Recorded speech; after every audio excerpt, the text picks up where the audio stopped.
Պետությունն ասում է, գյուղատնտեսության ապագան ինտենսիվ այգիներն են։ Դրանք ավելի բերքատու են, պաշտպանում են այգին երաշտից, կարկտից և կառավարությունն աջակցում է այդ ճանապարհով գնացողներին։ Գյուղացին ասում է, հրաշալի ապագա է, ես էլ եմ ուզում, բայց ինձ մոտ չի ստացվում։ Ինչու՞։ Հենց այս հարցի պատասխանն ենք փորձում գտնել հետո ինչի այսօրվա թողարկմանը։ Գյուղատնտեսությունը Հայաստանում ծանր վիճակում է։ Ով ցանկություն ունի ինտենսիվ այգեգործությամբ զբաղվելու, կարող է դիմել մեծ գումարների հետ կապված եւ շարունակական ծախսերի։ Երբ որ գաղափար ունենում ես, փող միշտ գտնվում է։ Կան բազմաթիվ խնդիրներ, որոնք համակարգային են, ֆերմերը այդտեղ անզոր է։ Այդ ինտենսիվ այգու հեռու չեմ տենում, հետո ինչ ալնելու։ Կլինի թե չի լինի։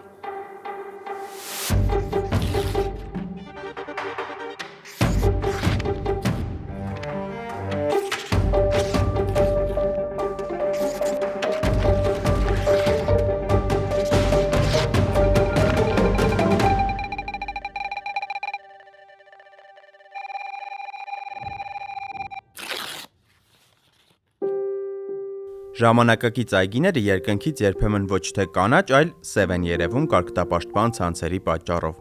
Իսկ ցանցերի տակ կաթիլային ոռոգում է, խիտ տնկված ու խնամված ծառեր, որոնք պաշտպանվում են հատուկ տեխնոլոգիաներով։ Նպատակը մեկն է՝ նույն հողից ավելի շատ ու կանխատեսելի բերք ստանալ։ Սա այն այգին չէ, որը գյուղացին ժառանգել է իր պապից։ Սա արդեն հաշվարկով աշխատող արտադրություն է։ Ճիշտ է, ինտենսիվն է, որովհետև ճիշտ է, ներդրումը սկզբից անում ես գումարային ինքը շատ է, բայց հետագայում եկամուտն էլ հասույթն էլ ավելի շատ է ապահովում։ Արսեն Ավետիսյանը իր 250 հեկտարից ավելի ինտենսիվ այգիներում նուշ, խնձոր ու կեռաս է աճեցնում, բայց սկսել է մի քանի հեկտարից։ 19-20 թվականներին այս հատվածում հողեր ձեռք բերեցի, կտրտված էին բավականին, մոտ 20 կտոր հողակտոր ենք ձեռք բերել, որ կարողանանք 3 հեկտար այգի հիմնել։ Երբ որ գաղափար ունենում ես, փող միշտ գտնվում է։ Փող գտնելու ճանապարհները էկոնոմիկայի նախարարությունն է հուշում։ Ինտենսիվ այգի հիմնելու համար ֆինանսական աջակցություն է առաջարկում։ Սուբսիդավորում է վարկի տոկոսը, փոխհատուցում է կաթիլային ոռոգման և կարգտապաշտպան ցանցերի ծախսի մի մասը։ Բայց անցած 7 տարում ծրագիրն ընդամենը 400 շահառու ունի։ Էնպես չի, որ չեն դիմում։ Դինամիկան արդեն ինքնին ասում է, որ տարիների ընթացքում մարդկանց մոտ այդ իրազեկումը, մարդկանց մոտ երբ որ բացատրական աշխատանք է տարվել, մարդիկ տարբեր աղբյուրներից տեսնում են ինտենսիվ այգեգործության արդյունքները, դա բերել է նրան, որ տարիների ընթացքում շահառուների թիվը մեծացել է։ Թվերով ծրագիրը հաջողում է։ Մարդիկ դիմում են, ինտենսիվ այգիները շատանում են։ Բայց նույն այդ թվերով շահառուների մոտ կեսը խոշոր ներդրողներ են, ում համար պետական աջակցությունը հասանելի է։ Նրանց այգիները 10 հեկտարից մեծ են։ Ով ցանկություն ունի ինտենսիվ այգեգործությամբ զբաղվելու, կարող է դիմել, ընդ որում ավելին ասեմ, ծրագրով սահմանված է, որ կառավարության ծրագրով սահմանված է տարեկան 1000 հեկտար, բայց օրինակ, եթե տնտեսավարողները առավել շատ են դիմում, կառավարությունը չի ասում, օրինակ, այսքանից ավելի չենք սուբսիդավորում։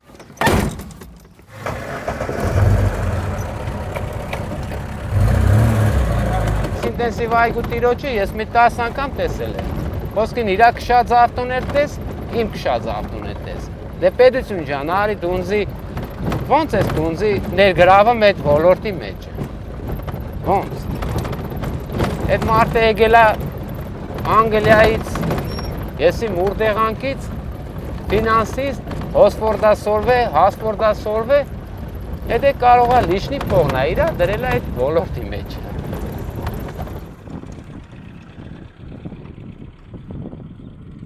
Պետական ծրագրի դուռը բաց է, բայց ոչ դալարիկցի Տարոն Տոնոյանի համար։ Նա պետք է նախ քանդի հին այգին, հետո գումար գտնի նորը հիմնելու համար, լուծի ջրի, հոսանքի ու տեխնիկայի հարցերը, և ամենակարևորը, այդ ամբողջ ընթացքում պետք է կարողանա ընտանիքի ապրուստը հոգալ։ Ես այս տարի քանդել եմ կես հեկտար դեղցի այգի, ին վրա նստել է 300,000 դրամ, ինա գետի քանդելու համար։ Պլյուս դրան լիճ է պետք կաթիլայինի համար։ Ինտենսիվի դեպքում, եթե որևիցե մի դետալ, որևիցե մի տեխնոլոգիա ճիշտ չկիրառեցինք, լրիվ հակառակ արդյունքն ենք ունենում։ Իսկ դա մեծ գումարների հետ է կապված։ Մայր գումարի արտոնյալ ժամկետը սուբսիդավորման բաղադրիչի դեպքում սահմանված է 5 տարի։ Շահառուն սկսի մայր գումար մարել այն ժամանակահատվածում, երբ արդեն ինքը կունենա լրիվ պտղաբերության պայքի եւ կկարողանա այդ այգուց ստանալ եկամուտներ։ Տարոնը շատ կուզեր շահառու լինել, բայց հնարավորություն չունի։ Այգին ենթակառուցվածքներից հեռու է, ոչ հոսանք կա, ոչ նորմալ ճանապարհ։ Նախ առաջինը հոսանք է պետք, որ այդ կատիլային ոռոգումը հենց այնպես չի ետեմ։ Իշքան փող գուզանձինից էլեկտրոցանցը կան ճանապարհը հատված, որ մենք կտրինք եկանք, օրինցից թե հոսանք տա։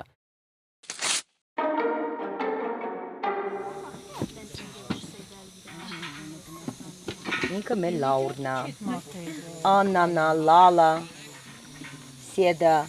Գոհար։ Ծրագրի մեկնարկից ի վեր ամենաշատ ինտենսիվ այգիները հիմնվել են Արմավիրի մարզում։ Այստեղ էլ պետական աջակցությունից կարողացել են օգտվել հիմնականում խոշոր ներդրողները։ Գումարներ է պետք, գումար։ Եվ այդ գումարը բավարարի դեպքում լավ արդյունք է տալիս, եթե ճիշտ ձևով մշակություն ենք իրականացնում։ Դրա համար էլ այդ մեծ կազմակերպությունները հասկանում են, որ եթե գնան դրան, իրանք կունենան նաև արդյունք եւ գնում են դրան։ Եվ եթե այսօր նոր գյուղացուն այդքան մեծ գումար չունի եւ գյուղացուն այո պետքա բացատրել։ Քիչ ռեսուրսով հնարավորություն չեն ունենում մեծ ներդրումներ անել։ Առաջինը այդ վարկավորման խնդիրն է, գրավի առարկայի խնդիրն է, ենթակառուցվածքների առկայություն, տեխնիկա եւ այլն։ Այգին իշքան մեծ, այնքան այդ ամեն ինչը ավելի հեշտ է լուծվում։ Ինչքան մեծ է տարածքը, այնքան ավելի արդյունավետ է ներդրումը։ Խոշոր տնտեսվարողն ավելի շատ փող ունի։ Նա նաև 1 հեկտարի հաշվով ավելի քիչ է ծախսում, քան գյուղացին, որ կփորձի իր 1-2 հեկտարը ինտենսիվ այգի դարձնել։ Պետքա ժամանակակից տեխնիկա օգտագործես ու նաև ճանապարհները պետքա նորմալ լինեն, որ տեխնիկայի շահագործումը լինի ոչ ծախսատար, դիզվառելիքը քիչ ծախսվի, երկար օգտագործվի, պայստամասերը չվնասվեն։ Մյուսը գյուղատնտեսական միջոցառումները պետքա հստակ ճիշտ ժամանակին արվի։ Եթե մի օր երկու օր ուշացնում ես, այդ վտանգ կա, որ այդ ամբողջ տարվա բերքը դու կարող ես վնասես ու այլ բերք չունենես։ 3 հեկտարանոց կտորի համար առնվազն մի հատ տրակտոր պետքա ունենաս, սրսկիչ պետքա ունենաս, խոթընձիչ, ֆրեզ, 15-20 միլիոն պետքա էլի։ Մեծ այգետերերը նաև կարող են իրենց թույլ տալ լաբորատոր հետազոտություններ անել, ստուգել հողը, ծառի տերևի ու պտղի վիճակը։ Փոքր հողակտորներում գյուղացին մնում է իր նախնիների փորձի հույսին։ Հյուրեր ընդունում եք։ Դավիթ Դավթյանը գործարար է, հայտնի է սոցիալական հարթակներում իր մասնագիտական ակտիվությամբ։ Բան չես sense խուրը դրել։ Այս տարի հանկարծ չենք խաղում, թողում ենք դառնում աթու։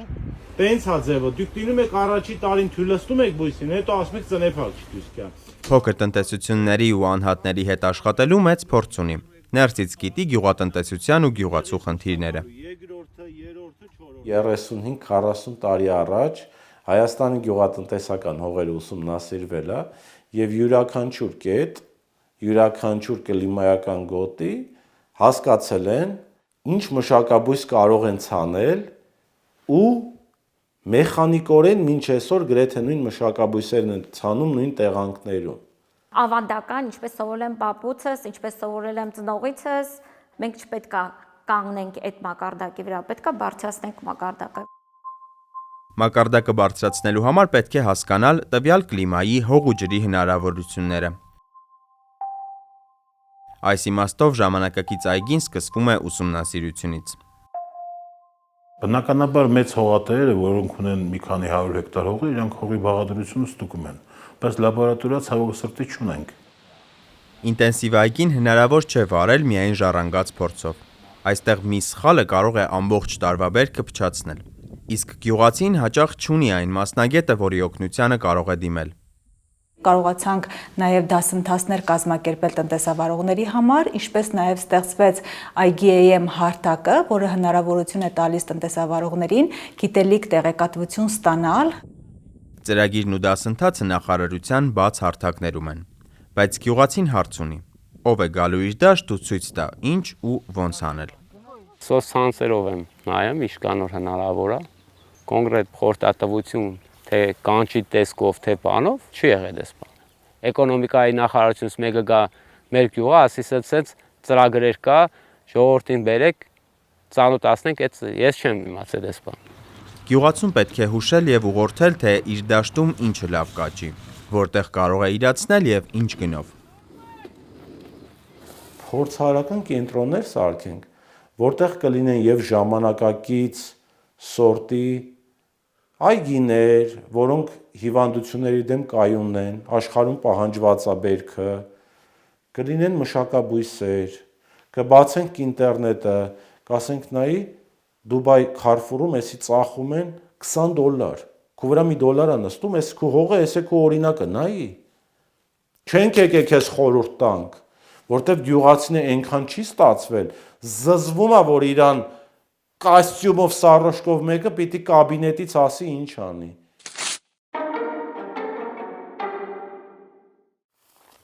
Ճշգրիտ հաշվարկներ չեմ արել, բայց հետաքրքրվել եմ մեր կողի ինտենսիվ այգիները, որ հիմնել են, մոտ մի 20 միլիոնից ավել գումար է կազմում, մի հեկտարը։ Ինչպես ցանկացած գույք, այնպես էլ ինտենսիվ այգին լինում է լավը, միջինը եւ վատը։ Հիմա այս այգին ավտոյի բանով ասեմ, այս Mercedes է այս այգին, էլի, որտեղ տնկիները հոլանդական են, կարգտապաշտպան համակարգությունները իտալական են, ամեն ինչի կաթիլային համակարգն էլ իսրայելական բանա, նետաֆիմն, այսինքն ամեն ինչ լավն է արած։ Բայց սրա փոխարեն կարող ես ուրիշ բաներ դնել։ Նույն տնկիների մասով էլ կարելի հոլանդական լինի կամ իտալական լինի, բայց ինքը լավ տնկի չլինի, սենց ասեմ, էլի։ Հետևաբար մի հեկտարը կարող է սարքել 20 միլիոնից սկսած, մինչև 40 քանի միլիոն, այդքան նստում է։ Հին այգին քանդելու համար գումար է պետք, նորը տնկելու համար վարկ, իսկ վարկ ստանալու համար մաքուր պատմություն։ Էկոնոմիկայի նախարարությունը սուբսիդավորում է վարկի տոկոսադրույքը, բանկերի միջոցով է իրականացվում այս պահին, բանկը վարկը տրամադրում է, գնահատում է վարկունակությունը տնտեսավարողի, վարկը տրամադրում է, բայց բանկը չի հաստատը, մերժում է, ասում ես խես մերժը, հաստորեն կա 3 հեկտար այգին, ամեն ինչը տեղը, դու սրա հիմքով ես դու տալի, իմ սիրուն աչքերի մար չես տալի, ինքը ասում է 16 թվին ունեցել ես 10 օր ժամկետանց պարտավորություն, դրա համար մենք, օրինակ ես անձամբ, ոչ մի պետական ծրագրերից չեմ օգտվում։ 10 օր առաջ դիմել եմ 0% անոց վարկի համար, իրանք մերժել են իմ 0% անոցը, ստիպված նորից 15%-ով են վարկ վերցրել, որ այդտեղ փող ծախսեմ նորից։ Տարոն Տոնոյանը պետական ծրագրով էժան վարկ չի ստացել։ Փոխարենը ստիպված նորից վերցրել է թանկ վարկ ու խճճվել պարտքերի մեջ։ Մի օրինակ 3 տարի է մենք 0 ենք աղբեր։ Ծախսերը մեր չենք անում։ Օրինակ իմ տնտեսությունը անկում ապրում ամեն տարի։ Մեծ մասը բանկերից վարկեր են վերցրել, չեն կարող դիմել, որտեվ դժուժուտուկանքներ ունեն, որը չեն վճարել եւ այլ եւ այլ։ Ինչևից է։ Հիմա արդյունքը կտեսնեն, ինձ թվում է կդիմեն եւ կլինի։ Եվ քանի որ գյուղացին ունի ավանդական այգիներ մեծ ծառեր 15-20 տարեկան, հələ ինքը չի ուզում դրանից հրաժարվի, չի ուզում դրանից կտրվի, չի ուզում դա այդ այգին վերացնի, որ նորը տնկի, էլի։ Մենք հաճախ ենք պարծենում մեր հողու ջրով, արևով, բայց այսօրվա գյուղատնտեսության համար միայն դրանք բավարար չեն։ Պետք է նաև գիտելիք, ներդրում, հաշվարկ եւ աշխատանք։ Գյուղատնտեսությունը Հայաստանում ծանր վիճակում է։ Հողերի ավելի քան 50%-ը չեն մշակվում գյուղատնտեսական, կան բազմաթիվ խնդիրներ, որոնք համակարգային են, ֆերմերը այդտեղ անզոր է։ Դավիթ Դավթյանը ծնեբեկ է աճեցնում, վաճառում ու արտահանում։ Ստեղծել է միություն ու օգնում է փոքր հողատերերին արտադրության եւ սպառման հարցերում։ Հայաստանում հողերը եթե չխոշորացվեն, մենք մասսայական հաջողություն չենք ունենալու։ Այդ որ խոսում եմ Հարավային Կովկասի ամենամեծ ծնեբեկի արտերը 12 հոգուց հողեմառը մեծացրել։ Տարբերակ մեկ է նա, որ մեծացվի այդ համայնքից կամ այդ տարածաշրջանից 1-2 մեծ տնտեսություն լինի, մնացածը տեղ աշխատեն գյուղաբնակները։ Մյուս տարբերակը նա, որ այդ կտրտված հողերում կոնկրետ թիրախավորված, պլանավորված, բարձրաժեք մշակաբույսեր մշակվի, բայց այդ դեպքում էլ այդ մշակաբույսերի մշակումը պետքա լինի համակարգված։ Կառավարության ռազմավարության մեջ էլ հողերի կոնսոլիդացումը գյուղատնտեսության զարգացման հիմնական ուղղություններից է։ Իսկ ինչ է լինելու փոքր հողատիրոջ հետ։ Ոնց կարամ իմ հողը տամ ուրիշի, ելնեմ էտամ այդ տվյալ մարդու մոտ աշխատեն։ Հալա 300,000 դրամ աշխատավարձով։ Ես ասում եմ 30 տոննա, այս իմ այգու սիրան եմ ամեն տարի ստացե։ Ես այդ 30 տոննան 250 դրամով էլ որ հաշվում ես, ինքը այնքան գումարանում, որ ես 3 տարի էլ աշխատեմ այդ կոնսոլիդացված հողատիրոջ մոդը, այդքան գումար չի բռնելու։ Պետությունը Տարոն Տոնոյանին ասում է. ինտենսիվ այգին է վստահելի ապագան, այն կպաշտպանի քեզ կարկտից ու երաշտից, բայց դրա համար նախ պետք է ունենաս ջուր, հոսանք, ճանապարհ ու գումար, ներդնելու եւ մի քանի տարի ընտանիք պահելու համար։ Տարոնը դրանցից ոչ մեկը դեռ չունի։ Աջակցության ծրագիրը գյուղատնտեսության զարգացման լուծման ճանապարհն է, բայց գյուղացին դրան ինքնուրույն հասնել դեռ չի կարողանում։ Խնդրի լուծման բանաձևը կարծես թե գտնված է, բայց առայժմ այն գործում է հիմնականում խոշոր տնտեսվարողների համար։ Գյուղացուն էլ հստակ ապացույցներով իրազեկեն, ինչ ունեք դուք հիմա, ինչ կունենաք հետո։ Եվ իրոք համոզիչ լինի, որ մենք ձեր կողքին կանգնած ենք։ Ոչ թե հենց հիմա գումարը տալիս ենք, ունեցակ, չէ, չգիտեմ, տենց չէ, այլ ամբողջ ընթացքում։ Հայաստանը պետք է գոտիավորվի այս տարածաշրջանում, այս մշակաբույսերը, պտղատեսակները, մյուսը։ Հայաստանում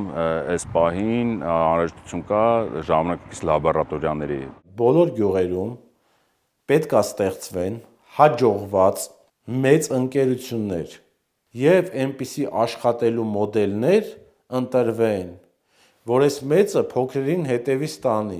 որ այս մեծը դառնա մի սիստեմա ու իր սիստեմայի մեջ փոքրին ներառի։ Կոմունիկացիան մեծի եւ պետության մեջ հեշտ տեղի կունենա։ Կրթվելը, բայց առանց մտածել, դա ամենաառաջինն է, երկրորդը ուսումնասիրել աշխարհի ստացված օրինակները, գործել ավելի տեխնոլոգիապես, մոտենալ ավելի ժամանակակից։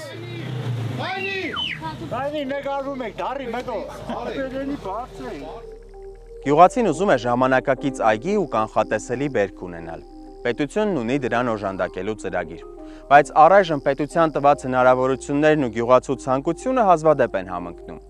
Գյուղացին պատրաստ է գնալ ինտենսիվ այգու ճանապարհով, բայց միայն այն դեպքում, երբ ոչ միայն ուղղություն ցույց տան, այլ նաև օժանդակեն հասնել այդ ճանապարհին եւ հաղթահարել առաջին ամենադժվար քայլերը։